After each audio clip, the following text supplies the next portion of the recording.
Chapter 14. Holding down a claim.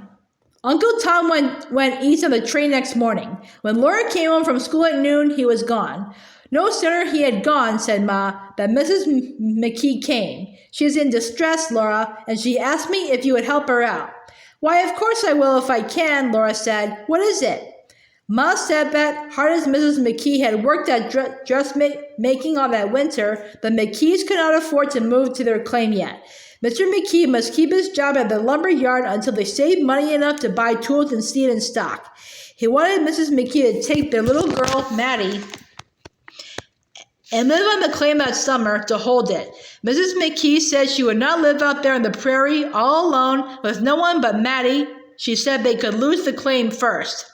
I don't know why she is so nervous about it, said Ma, but it seems she is. It seems that being all alone, miles from anybody, scares her. So, as she told me, Mr. McKee said he would let the claim go. After he went to work, she was thinking it over, and she kept telling me that if you would go with her, she would go hold down the claim. She said she would give you $1 a week just to stay with her as one of the family. Where is the claim? Pa inquired. It is some little distance north of Manchester, said Ma. Manchester was a new little town west of De Smet. Well, do you want to go, Laura? Pa asked her. I guess so, Laura said. I'll have to miss the rest of school, but I can make that up, and I'd like to go on earning something. The McKees are nice folks, and it would be a real accommodation to them, so you may go if you want to, Pa decided. It would be a pity, though, for you to miss Mary's visit home, Ma worried. Maybe if I just get Mrs. McKee settled on the claim and used to it, I could come home long enough to see Mary, Laura pondered. Well, if you want to go, best go, Ma said.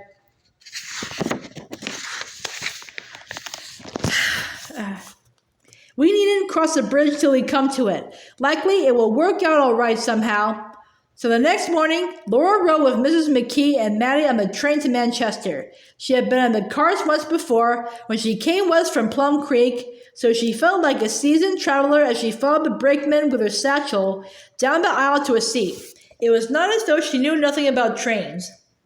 It was a 7-mile journey to Manchester.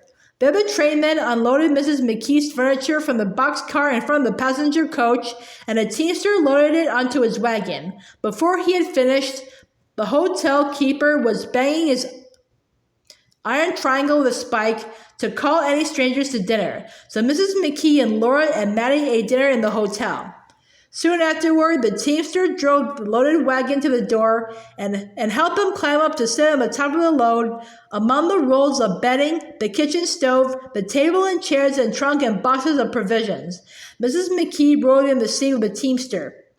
Sitting with their feet hanging down at the side of the wagon, Laura and Maddie clung to each other and to the ropes that bound the load to the wagon as the team drew it bumping over the prairie. There was no road. The wagon wheels sank into the sod in places where it was soft from the melting snow, and the wagon and its load lurched from side to side. But it went very well until they came to a slough. Here, where the ground was lower, water stood in pools among the coarse, soft grass. I don't know about this, the teamster said, looking ahead. It looks pretty bad. But there's no way around. We'll just have to try it. Maybe we can go across so quick the wagon won't have time to sink down. As they came nearer to the slough, he said, Hang on, everybody.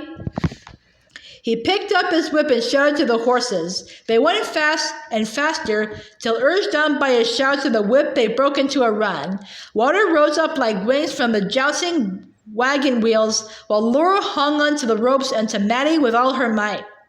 Then all was quiet. Safe on the other side of the slough, the teamster stopped the horses to rest. Well, we made it, he said. The wheels just didn't stay in one place long enough to settle through the sod. If the fellow got stuck in there, he'd be stuck for keeps.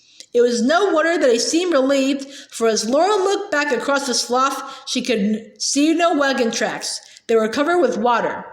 Driving on across the prairie, they came finally to a little new claim shanty standing alone. About a mile away to the west was another, and far away to the east they could barely see a third. This is the place, ma'am, the teamster said. I'll unload and then haul you a jag of hay to burn from that place a mile west. Fellow that had it last summer quit and went back east, but I see he left some haystacks there. He unloaded the wagon into the shanty and set up the cook stove. Then he drove away to get the hay. A partition cut the shanty into 2 tiny rooms. Mrs. McKee and Laura set up a bedstead in the room with the cook stove and another in the other room. With a table, 4 small wooden chairs, and the trunk, they filled the little house. I'm glad I didn't bring anything more, said Mrs. McKee. Yes, as Ma would say, enough is good as a feast. Is as good as a feast, Laura agreed. The teamster came with a load of hay, then drove away toward Manchester. Now there were the 2 straw ticks to fill with hay, the beds to make, and dishes to be unpacked. Then Laura twisted hay into sticks from the little stack behind the shanty, and Mattie carried it in to keep the fire going while Mrs. McKee cooked supper. Mrs. McKee did not know how to twist hay, but Laura had learned during the hard winter. As twilight came over the prairie, coyotes began to howl, and Mrs. McKee locked the door and saw that the windows were fastened. I don't know why the law makes us do this, she said. What earthly good it does to make a woman stay on a claim all summer. It's a bet, Pa says, Laura answered. The government bets a man a quarter section of land that he can't stay on it 5 years without starving to death. Nobody could, says Mrs. McKee. Whoever makes these laws ought to know that a man that's got enough money to farm has got enough to buy a farm. If he hasn't got money, he's got to earn it, so why do they make a law that he's got to stay on a claim when he can't?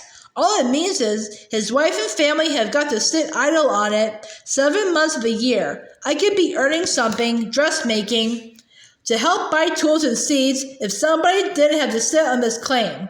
I declare to goodness, I don't know, but sometimes I believe in women's rights. If women were voting and making laws, I believe that they'd have better sense. Is that wolves? No, Laura said. It's only coyotes. They won't hurt anybody. They were all so tired that they did not light the lamp, but went to bed, Laura and Mattie in the kitchen and Mrs. McKee in the front room. When everyone was quiet, the loneliness seemed to come into the shanty.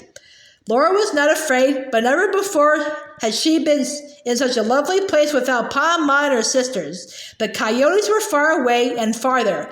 Then they were gone. The sloth was so far away that the frogs could not be heard. There was no sound but the whispering of the prairie wind to break the silence. The sun shining in Laura's face woke her to an empty day.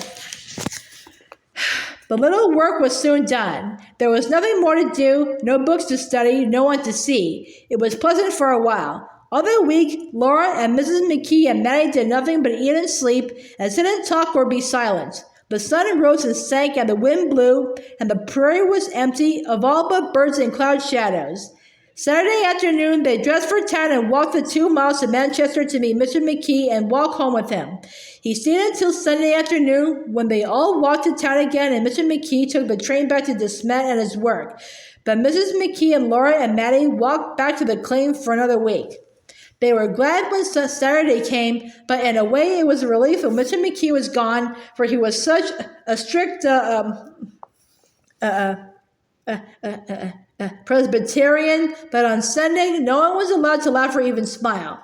They could only read the Bible and the Catechism and talk gravely of religious subjects. Still, Laura liked him, for he was truly good and kind and never said a cross word. This was the pattern of the weeks that passed, one after another, all alike, until April and May were gone. The weather had grown warmer. On the walks to town, they heard the meadow larks singing beside the road where spring flowers bloomed. One warm Sunday afternoon, the walk back from Manchester seemed longer than usual and tiring, and as they lagged a little along the way, Mrs. McKee said, "It would be pleasanter for you to be riding in Wilder's buggy." "I likely won't do that any more," Laura remarked. "Someone else will be in my place before I go back." She thought of Nellie Olson. The Olsons' claim, she knew, was not far from Almanzo's. "Don't worry," Mrs. McKee told her. "An old bachelor doesn't pay so much attention to a girl unless he's serious. You will marry him yet." "Oh, no," Laura said. "No, indeed I won't. I wouldn't leave home to marry anybody."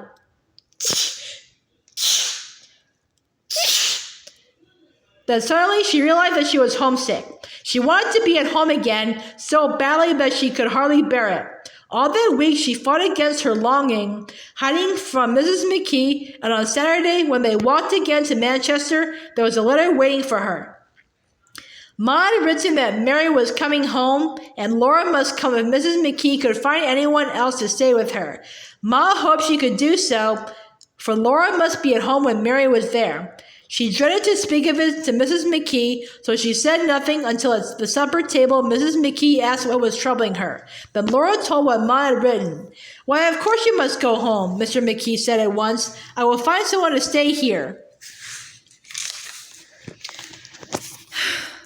Mrs. McKee was quiet for a time before she said, "I don't want anyone but Laura to live with us. I would rather stay by ourselves. We are used to the place now, and nothing ever happens. Laura shall go home, and Mattie and I will be all right alone." So Mr. McKee carried Laura's satchel on the Sunday afternoon walk to Manchester, and she said goodbye to Mrs. McKee and Mattie and got on the train with him going home. All the way she thought of them, standing lonely at the station and walking the 2 miles back to the lonely shanty where they must stay, doing nothing but eating and sleeping and listening to the wind for 5 months more. It was a hard way to earn a homestead, but there was no other way, for that was the law.